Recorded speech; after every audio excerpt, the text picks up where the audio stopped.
Okay, now, upon wanting to take my speedometer head out, for reasons that don't matter, I had a hard time removing it, and no one on the internet explained how to remove a 58 Ford instrument cluster. And a common problem seems to be people pry up on this thinking there's screws back there, which there's not, and you will just break the plastic. So I found plenty of people asking how to do it, but no one with an answer. So upon breaking a piece of plastic off myself and getting mad, I have the answer for you. Information you probably will never use. Okay, so the first Unless thing... the viewer has a 1958 Ford Fairlane. Right. Now this piece sits on the steering column there, and that piece should be like this. You want to take these screws out, and this lowers down. Okay. Oh, those screws in. Oh, those two screws in there. Yeah, that go to the steering column. Then up here you have two screws, kind of hidden. Then in the back, this is the best. You have some of these that you need to take off, and they're pretty low torque. The best bet I found was a needle nose pliers. And you have one here, one here, one here, and one here. So you have 4 of them in the back. So you have to access that from behind the dash? Yeah, what I found is you got to put your head on the brake pedal and go up.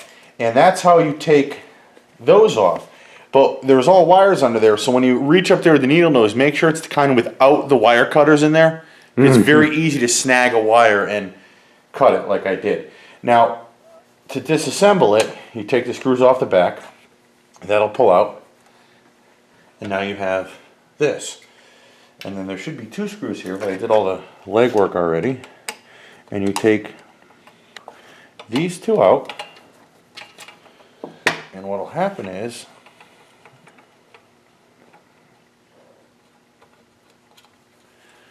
the speedometer mechanism will come out.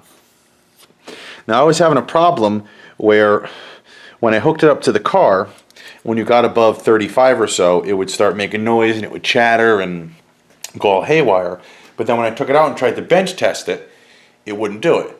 So that's, who knows why, but a forum I was on suggested taking sewing machine oil, a very light bit, and just dripping it on the mechanism, because I guess if they lose lubrication, it can cause it to just kind of go haywire on you.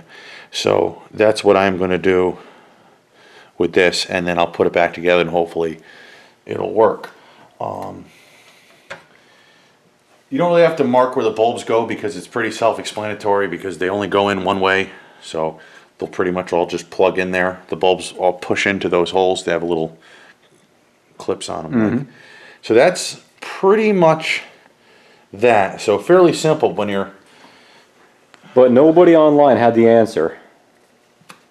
None that I could find. But that's pretty much it. Like I said, when you take these off, needle nose pliers, and do not use the kind with the wire cutters in them, because you will snag a wire and cut it, because it gets pretty complicated under the dash.